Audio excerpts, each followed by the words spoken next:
دوسرا مقدمہ کہ اللہ تبارک و تعالیٰ نے اپنی ذات کی صفت بیان کی ہے قرآن میں کئی مقام پر کہ عالم الغیب والشہادہ، اللہ عالم الغیب والشہادہ ہے۔ غیب کس کو کہتے ہیں؟ جو نظر نہ ہے، شہادہ جو حاضر ہو۔ اس میں بڑی پیاری تفصیل بیان کی ہے، لیکن میں اس کا خلاصہ اپنے الفاظ میں بیان کرتا ہوں کہ ہم کسی چیز کو جاننے کی جو کوشش کرتے ہیں، ہم لوگ جانتے ہیں تو سائنس میں پڑھتے ہیں کہ ہمارے حسی اعضاء 5 ہیں۔ آنکھ ہے، آنکھ سے ہم دیکھ کے کوئی چیز محسوس کرتے ہیں کہ آپ بیٹھے ہوئے ہیں۔ کان ہے، کان سے سن کے ہم کو لگ رہا ہے باہر سے کوئی گاڑی گزر رہی ہے، اس کی آواز آ رہی ہے، پنکھے کی آواز آ رہی ہے، کولر کی آواز آ رہی ہے۔ جو ہے اسے کیا بولتے ہیں، چمڑی سے، جلد سے چھو کر لمس کے ذریعے سے پتہ چلتا ہے یہ میں نے چھوا، اندھیرا ہو گیا، چھوا کہ ہاں یہ گلاس ہے، چھونے کے بعد پتہ چل گیا کہ فلاں فلاں چیز ہے، اس سے محسوس ہوتا ہے۔ ہاں، ذوق، تذوق، چکھنا، کوئی چیز زبان پہ رکھی تو پتہ چلا کہ یہ کیلا نہیں آم ہے، ذوق سے پتہ چلا، تذوق سے، چکھنے سے۔ اسی طریقے سے جو ہے آنکھ، کان، سونگھنا، سونگھنے سے، شم سے پتہ چلتا ہے۔ یہ ہمارے 5 حسی اعضاء ہیں، ان کے ذریعے سے انسان کسی چیز کو جانتا ہے، پہچانتا ہے، آواز کو سن کر، انسان کو دیکھ کر اور بو کو سونگھ کر۔ اسی طریقے سے جو ہے اس کے ذریعے سے چیزوں کا احساس اور ادراک کرتا ہے۔ جو ان چیزوں سے ہٹ کر ہے، جن کا احساس ہم دیکھ کر، سن کر، سونگھ کر نہیں کر سکتے، وہ غیب ہے۔ اور جن چیزوں کو ہم اس طرح محسوس کرتے ہیں وہ ہمارے لیے حاضر ہے، شہادہ ہے۔ ہاں، کبھی کبھی عقل کے ذریعے سے کچھ چیزیں پتہ چل جاتی ہیں، جیسے میں نے ابھی مثال دی کہ ہم یہاں بیٹھے ہوئے ہیں، ہاں، باہر سے کوئی گاڑی گزری یا کوئی ایسی دھمک محسوس ہوئی تو ہم آواز سے کہہ دیتے ہیں کہ ایک گاڑی گزری ہے، کار گزری ہے، موٹر سائیکل گئی ہے۔ ہاں، تو یہ ہمارے احساسات ہیں جس کے ذریعے سے ہم مخلوقات کی مختلف چیزوں کا احساس کرتے ہیں، معلوم کرتے ہیں۔ لیکن اللہ تبارک و تعالیٰ کی ذات، اللہ تعالیٰ کی صفات اور غیبیات، عقیدے اور ایمان کی چیزوں کو ہم ان حسی اعضاء کے ذریعے سے معلوم نہیں کر سکتے، یہ غیب ہے۔ غیب کی چیزوں کو ہم ان اعضاء کے ذریعے سے معلوم نہیں کر سکتے، لہٰذا اس کے لیے ہم کو ضرورت کس چیز کی ہے؟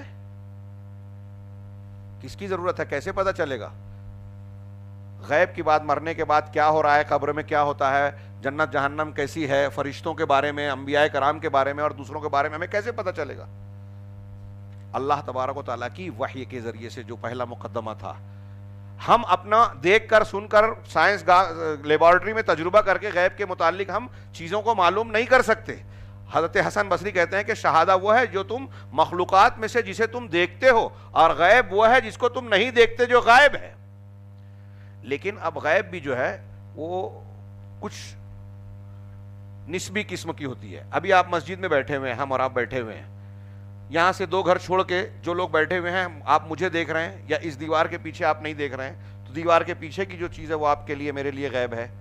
2 گھر والوں کے لیے ہم غیب ہیں، ہم ان کے لیے غیب ہیں، لیکن آپ مجھے دیکھ رہے ہیں، آپ کے لیے میں غیب نہیں ہوں، ان کے لیے غیب ہوں۔ تو کچھ چیزیں نسبی اعتبار سے غیب ہوتی، کلی اعتبار سے غیب نہیں ہوتی۔ انبیاء کرام علیہ الصلوۃ والسلام، ہم نبی کریم صلی اللہ علیہ وسلم کو آپ نے، ہم نے دیکھا ہے؟ جی نہیں دیکھا، نہیں دیکھا ہم نے، تو ہمارے لیے نبی کریم صلی اللہ علیہ وسلم کی ذات غائب ہوئی نا، کہ ہم نے نہیں دیکھا، لیکن قرآن و حدیث اور مختلف دلیلوں کی بنیاد پر ہم رسول اللہ صلی اللہ علیہ وسلم پر ایمان رکھتے ہیں، یہ غیب مان رہے ہیں۔ لیکن صحابہ کرام نے اللہ کے نبی صلی اللہ علیہ وسلم کو اپنی آنکھوں سے دیکھا، مختلف معاملات میں آپ کے ساتھ ساتھ رہے، حسی اعتبار سے آپ کو جانا، آپ کی آواز سنی، آپ کی باتیں سنی، درس اور خطاب سنا۔ تو آپ کے لیے جس طرح ہمارے لیے رسول اللہ صلی اللہ علیہ وسلم کی ذات غیب ہوئی، ان کے لیے ہوئی کیا؟ نہیں ہوئی، ان کے لیے غیب نہیں تھی۔ ایسے ہی بہت سارے معجزات اللہ کے نبی صلی اللہ علیہ وسلم کے صحابہ کرام میں، بعض معجزات کو بعض صحابہ نے دیکھا، بعض صحابہ نے نہیں دیکھا۔ جنہوں نے نہیں دیکھا ان کے لیے غیب ہے، دوسرے نے خبر دی، انہوں نے مان لیا۔ حضرت بکر صدیق رضی اللہ عنہ نے کہا کہ ابو جہل اور ان کے رفقا نے خبر دی کہ تمہارے نبی، اب کیا یہ بھی مانو گے؟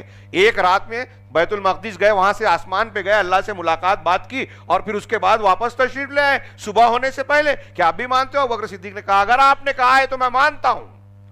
حضرت بکر صدیق نے دیکھا نہیں تھا، جانا نہیں تھا، لیکن ایمان لائے، یہ غیب پر ایمان لانا ہوا۔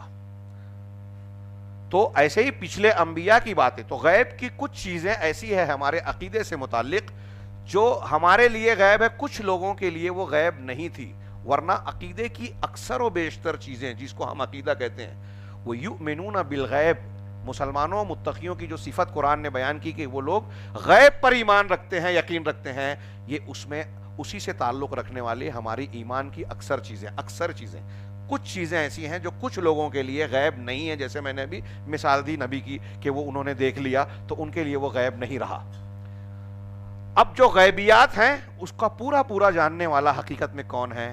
اللہ کی ذات ہے، عالم الغیب والشہادہ، اللہ ہی کی ذات ہے جو عالم الغیب والشہادہ ہے، چھپی ہوئی اور کھلی ہوئی چیزوں کو جاننے والا ہے، ساری چیزیں۔ اب غیب بھی جو چیز ہم کو ابھی ہوا ہم کو نظر نہیں آ رہی ہے، ہوا میں موجود ذرات نظر نہیں آ رہے ہیں، یہ ہمارے لیے غیب ہے، ہمارے اعتبار سے یہ بات کہی۔ کچھ لوگ کہتے ہیں نا کہ اللہ تبارک و تعالیٰ تو سب چیزوں کو دیکھ رہا ہے، جان رہا ہے، تو وہ غیب کو کیسے جاننے والا ہے؟ تو یہ جو غیب کہا گیا ہے وہ ہمارے اور آپ کے اعتبار سے کہا گیا ہے کہ بہت سی چیزیں ہمارے لیے غیب ہے، لیکن اللہ کے لیے غیب اور شہادہ سب ایک طرح ہے، ساری چیزوں سے وہ واقف ہے۔ جب صرف اللہ تعالیٰ ہی واقف ہے تو یہیں سے یہ نتیجہ بھی نکلا کہ جو چیزیں ہم دیکھ نہیں سکتے، سونگ نہیں سکتے، چھو نہیں سکتے، چکھ نہیں سکتے، محسوس نہیں کر سکتے، سن نہیں سکتے، حسی اعضاء سے جان نہیں سکتے، اپنی عقل سے جس کا شعور نہیں کر سکتے، اس کو جاننے کا ذریعہ ہمارے پاس صرف اور صرف وحی الہی ہے۔ اس لیے عقیدے کا اگلا سوال یا بنیادی سوال یہ بنا کہ ہم اپنا عقیدہ کہاں سے لیں گے، ہم اپنا عقیدہ کہاں سے لیں گے۔ بات کو میں بہت ہی شارٹ میں سمیٹوں، جو انہوں نے بہت پیاری بحث کی ہے کم وقت کے لیے کہ کم وقت میں باتیں آ جائیں، مقدمات آ جائیں، کہ ہم عقیدہ صرف اور صرف عقیدے کو حاصل کرنے کا راستہ صرف اور صرف قرآن اور حدیث ہے۔ نوجوان، بوڑھے، مائیں اور بہنیں سب یہ بات دماغ میں رکھیں۔ یہ آپ کو معمولی اور آسان بات لگتی ہوگی، لیکن جب آپ کچھ گمراہ فرقوں کی گمراہیوں کو دیکھیں گے تو آپ کو یہ بہت اہم نظر آئے گی۔ یہ بات سادی بات نہیں ہے۔ کتنے لوگ ایسے ہیں جو عقیدے کی باتوں کو دماغ سے ماننے لگتے ہیں کہ ارے یہ تو آستھا کی بات ہے نا، میں نے فلاں چیز کو بھگوان مان لیا تو وہی بھگوان ہو گیا۔ سنتے ہیں کہ نہیں آپ ارد گرد میں؟ ایسے ہمارے ارد گرد کئی لوگ پائے جاتے ہیں، مسلمانوں میں بھی کچھ لوگ ہیں کہ بھائی فلاں کو مان لیا، ٹھیک ہے، فلاں کی مرضی وہ مان لیا تو مرضی سے چلے گا۔ میری بات سمجھ رہے ہیں؟ تو آپ کا ذہن و دماغ یا کسی انسان کا ذہن و دماغ وہ کسی بھی سطح کا ہو، ہوا میں اڑے، پانی پہ چلے، اس کے دماغ اور حس سے، اس کی باتوں سے، اس کے اپنے فکر اور اجتہاد سے عقیدے کی بات ثابت نہیں ہوگی۔ یہیں یہ بات ہمارے ذہن و دماغ میں بٹھا لے کہ ہمارے یہاں ہندوستان میں اہل تصوف کی بڑی کثرت ہے، بڑے بڑے بزرگ اور بابا اور پیر اور فلاں علماء کو لوگ مانتے ہیں، اور جب ان کو مانتے ہیں تو ان کی عزت اور عقیدت کا تقاضا یہ سمجھتے ہیں کہ انہوں نے جو بات کہی اس کو مین و عن تسلیم کر لیا جائے۔ بہت بڑا مطلب ایسا راستہ ہے جس سے لوگ گمراہی کا شکار ہیں۔ ہمارے یہاں یہ جب ہم اصول کی بات کر رہے ہیں کہ عقیدے کو جاننے کا معیار صرف قرآن و حدیث ہے، یہ ساری بات کٹ گئی۔ اب کوئی پیر صاحب بولیں گے تو ہم نہیں مانیں گے، پیر صاحب کی بات اس وقت مانیں گے جب پیر صاحب بتائیں کہ یہ قرآن میں ہے۔ مجھ سے آپ سوال کریں یہاں کہ مولانا یہ شرک ہے، کیا دلیل ہے شرک ہے؟ میں بول دوں شرک ہو تو شرک ہو، وہ شرک ہو جائے گا؟ یہ اصول کی ایک بات دماغ رکھیے۔ اگر میں کہتا ہوں، یہ میں اکثر بیان کرتا ہوں طلبہ میں، اگر میں کہتا ہوں کہ زنا حرام ہے، میں کہوں کہ سود حرام ہے، میں کہوں نماز فرض ہے، تو میرا یہ کہنا شریعت ہے کیا؟ سوال ہے آپ لوگوں سے، ہاں؟ نہیں، کیوں؟ یہ شریعت کیوں نہیں ہے؟ بھائی نماز پڑھنا شریعت نہیں ہے؟ نماز فرض نہیں ہے شریعت میں؟ جواب دیجئے۔ بھائی غلط دے دو گے تو سزا نہیں دوں گا، چھڑی بھی نہیں ماروں گا، اصلاح ہوگی۔ ہاں جی عاصم صاحب جی، بہت اچھے، اصول کی بات، اور یہ صحیح عقیدے والا، سلفی عقیدے والا ہی شخص آج جواب دے سکتا ہے۔ کوئی میں فخر اور یہ نہیں کہہ رہا ہوں کہ دوسروں کے تعلق سے طنز کر رہا ہوں، نہیں، یہ چھوٹی سی موٹی سی بات ہمارے بنیادی سبق کا حصہ ہے جو آج بہت سے پڑھے لکھے لوگ نہیں جانتے۔ اگر میں کہتا ہوں کہ نماز فرض ہے، زنا حرام ہے، تو یہ میری بات ہے، میری بات شریعت نہیں ہے۔ اب میں ابو رضوان بہت چھوٹا آدمی ہوں، میری جگہ کسی بڑے سے بڑے آدمی کو رکھ لیجئے، فلاں امام، فلاں پیر صاحب، فلاں خواجہ، فلاں یہ فلاں وہ نام ان کا 5 لائن کے بعد کیوں نہ آتا ہو القاب کے، کتنا بڑا بھی عالم ہو، حضرت ابوبکر صدیق کو کہہ لیجئے، عمر فاروق کو کہہ لیجئے، صحابہ کرام میں سے کسی کا نام، اگر وہ کہہ رہے ہیں کہ یہ حلال ہے یہ حرام ہے تو کیا یہ شریعت ہے؟ نہیں. شریعت کیا ہے؟ ما قال اللہ و قال رسول، جو اللہ نے کہا قرآن میں ہے، جو رسول نے کہا حدیث میں ہے، ثابت ہے. میں کہہ رہا ہوں کہ زنا حرام ہے تو قرآن میں بھی ہے کہ زنا حرام ہے. وَلَا تَقْرَبُوا الزِّنَا إِنَّهُ كَانَ فَاحِشًا وَسَاءَ سَبِيلًا، یہ اللہ کا فرمان ہے. اب میری بات قرآن کے موافق ہے اس لیے میری بات صحیح ہے، قرآن کے موافق ہے اس لیے بات، میری بات شریعت نہیں ہے. جو علماء کی کتابوں میں علماء نے جو لکھا ہے وہ شریعت نہیں ہے. فقہ کی کتابوں میں ارون شوری کو یہی بات کچھ لوگوں نے سمجھانے کی کوشش کی تو ہمارے علماء ناراض ہو گئے کہ فقہ کی کتابوں میں جو فقہا نے لکھا ہے وہ شریعت نہیں ہے، وہ شریعت کی تشریحات ہیں جو صحیح بھی ہو سکتی ہیں اور غلط بھی ہو سکتی ہیں. امام حنیفہ، امام شافعی، امام مالک، امام احمد بن حنبل رحمہ اللہ، امام بخاری، امام مسلم، محدثین کرام رحمہم اللہ، صحابہ کرام، اگر یہ کوئی بات کہہ رہے ہیں شریعت کے بارے میں، اگر ان کی بات شریعت کے قرآن و حدیث کی دلیل کے موافق ہے تو وہ سر آنکھوں پر وہ شریعت کے موافق ہے، اور اگر شریعت کے قرآن و حدیث کے خلاف ہے تو وہ شریعت کے مخالف ہے. مخالف کو ہم چھوڑ دیں، موافق کو لینا ضروری ہے. اب اگر امام بخاری نے کوئی حدیث پیش کی اور ہم اسے مان رہے ہیں تو امام بخاری کی تقلید نہیں کر رہے ہیں، ان کی دلیل مان رہے ہیں. اصولی بات دماغ، یہ تقلید نہیں ہے، یہ اتباع ہے. اللہ نے قرآن و حدیث کو ماننے کا حکم دیا. قرآن حدیث کہاں سے ملے گی؟ یہ روایات سے ملے گی، خبر سے ملے گی. صحیح خبر سے جب ہم کو پتا چلا کہ اللہ نے یہ کہا، رسول نے یہ فرمایا صلی اللہ علیہ وسلم، تو اب ہمیں ماننا ہے. اور اصولی بات یہ ہوئی کہ جو قرآن میں ہے، جو حدیث میں ہے، وہ دین ہے. اس کے علاوہ یہاں تک آگے یہاں انہوں نے لکھا کہ صحابہ کرام نے بھی جو باتیں کہی ہے وہ اس قرآن و حدیث کی سب سے بہتر، سب سے اچھی تشریح ہے، شریعت نہیں ہے. اگر کسی صحابی کی بات بھی اللہ کے رسول صلی اللہ علیہ وسلم کی بات کے خلاف پڑ جائے تو تمام علماء امت کا اتفاق ہے، محدثین کا، اماموں کا، کہ صحابی کی بات کو چھوڑ دیا جائے گا اور رسول کی بات کو لیا جائے گا. رسول اللہ صلی اللہ علیہ وسلم کی بات کے سامنے کسی کی بات حجت نہیں ہے. یہاں تک کہ یہ بھی اختلاف کا مسئلہ نہیں ہے اصولی طور پہ کہ اگر نبی کریم صلی اللہ علیہ وسلم کی حدیث کو آپ موسیٰ علیہ السلام کے قول کی وجہ سے، عیسیٰ علیہ السلام کے قول کی وجہ سے، نوح علیہ السلام کے قول کی وجہ سے، کسی نبی کے قول کی وجہ سے، کسی ایسے پیر صاحب کے قول کی وجہ سے جو پانی میں اڑے، ہوا میں چلے، پانی میں چلے، ہوا میں اڑے، کرامت کھیلے، ہاں، یہ میں مذاق سے صرف نہیں کہتا ہوں. ہمارے یہاں لوگ ان چیزوں کا حوالہ دے کے سنت اور حدیث کے سامنے پیش کرتے ہیں کہ فلاں بزرگ کا یہ کہنا ہے لہذا مان لو. وہ کتنے بھی درجہ ہو، صحیح اور غلط، ابھی 2 نمبر کی بات. رسول کے سامنے کسی کی یہ حیثیت نہیں ہے کہ اللہ کے رسول کی بات کو چھوڑ کر اس کی بات مل جائے. باقی سارے لوگوں کی بات کو چھوڑ کر رسول کی بات لی جائے گی. اور عقیدے کے بارے میں تو یہ بہت بہت بہت ضروری بات ہے.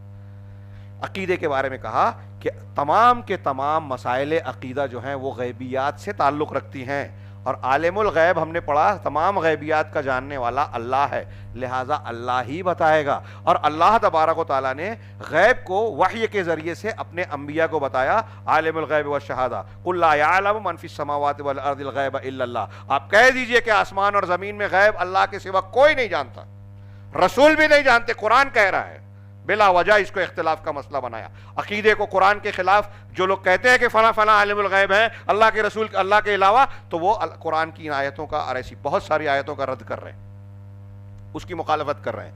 تو اللہ تبارک نے کہا کہ غیب کو اللہ عز و جل کے سوا کوئی نہیں جانتا، سارا علم اسی کے پاس ہے. اب ان غیبیات میں سے جو چیزیں اللہ تبارک و تعالیٰ نے چاہی اپنی کتاب اور اپنی وحی کے ذریعے سے رسولوں تک پہنچائی.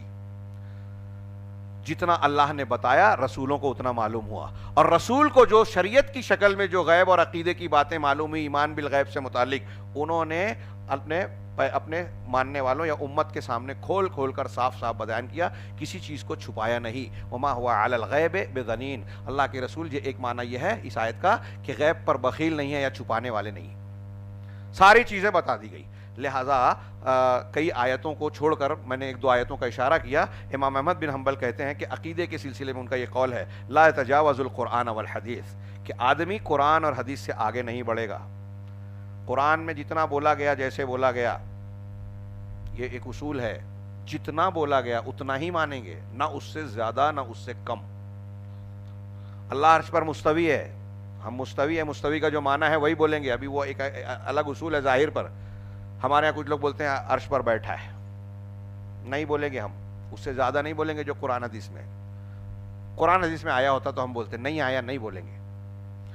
تو عقیدے کے معاملے میں جو غیب ہے ہم اتنا ہی بولیں گے جتنا قرآن اور حدیث نے کہا ہے. رہے اقوال صحابہ, تو یہ صاحب کتاب کہہ رہے ہیں, تو یہ وحی کے نصوص, قرآن اور حدیث کے جو نصوص ہیں اس کی شرح کی, تشریح کے مصدر کی حیثیت رکھتے ہیں کہ اس کو ہم سمجھیں تو کیا معنی کس کا ہوتا ہے. جیسے وہ اصلاً مستقلاً مصدر نہیں ہے کہ صحابہ کرام کی بات سے عقیدے کی کوئی بات جو قرآن حدیث میں نہیں ہے ہم اس کو مان لیں, مستقل مصدر نہیں ہے. جیسے کہ مثال دیا انہوں نے کہ اللہ تعالیٰ نے قرآن میں فرمایا وسع کرسیہ السماوات والارض, آیت الکرسی میں, کہ اللہ کی کرسی نے آسمانوں اور زمینوں کو گھیر رکھا ہے. تو اب یہاں کرسی کا مطلب کیا ہے, کون سی کرسی؟ کرسی کا مطلب کچھ لوگوں نے کہا کہ حکومت ہے, کچھ لوگوں نے کہا اقتدار ہے, کچھ لوگوں نے کہا کہ علم ہے. حضرت ابن عباس سے بھی مروی ہے لیکن وہ مرجو روایت ہے.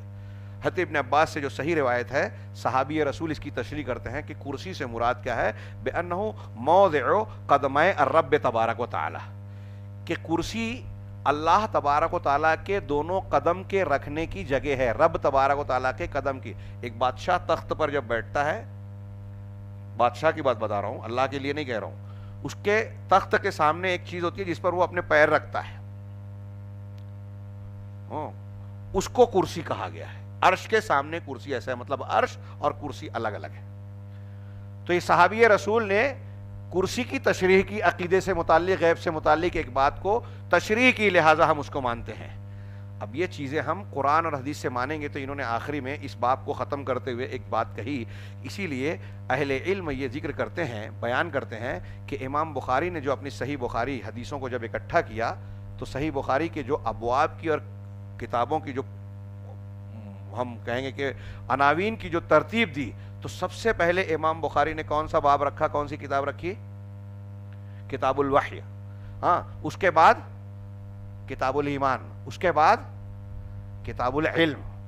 تو علماء نے کہا کہ امام بخاری نے یہ جو ترتیب رکھی کہ سب سے پہلے کتاب الوحی رکھی, تو یہ اشارہ دینے کے لیے, بتانے کے لیے کہ ہمیں دین کے نام پر جو بھی ملا ہے وہ کیسے ملا ہے, وحی کے ذریعے. وحی کے بغیر ہم کوئی چیز دین کی نہیں لے سکتے. ہمارا دین وہی دین ہے جو وحی کے راستے سے آیا ہے, عقل سے, دماغ سے, فلاں رسم و رواج سے نہیں, وحی سے آیا.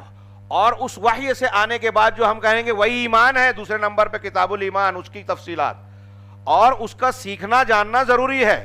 تاکہ امام بخاری اس ترتیب سے یہی بتانا چاہتے ہیں کہ علم, ایمان اور علم, آگے نمبر 2 پر ایمان ہے, تیسرے نمبر پر علم ہے. یہ ایمان اور علم ہم حاصل ہوں گے دین کے اور غیب کے متعلق صرف وحی کے ذریعے سے. کوئی تیسرا ذریعہ ہمارے پاس نہیں ہے قرآن و حدیث سے ہٹ کر جاننے کا. یہ پہلا مقدمہ ہم نے پڑھا. دوسرا مقدمہ تھا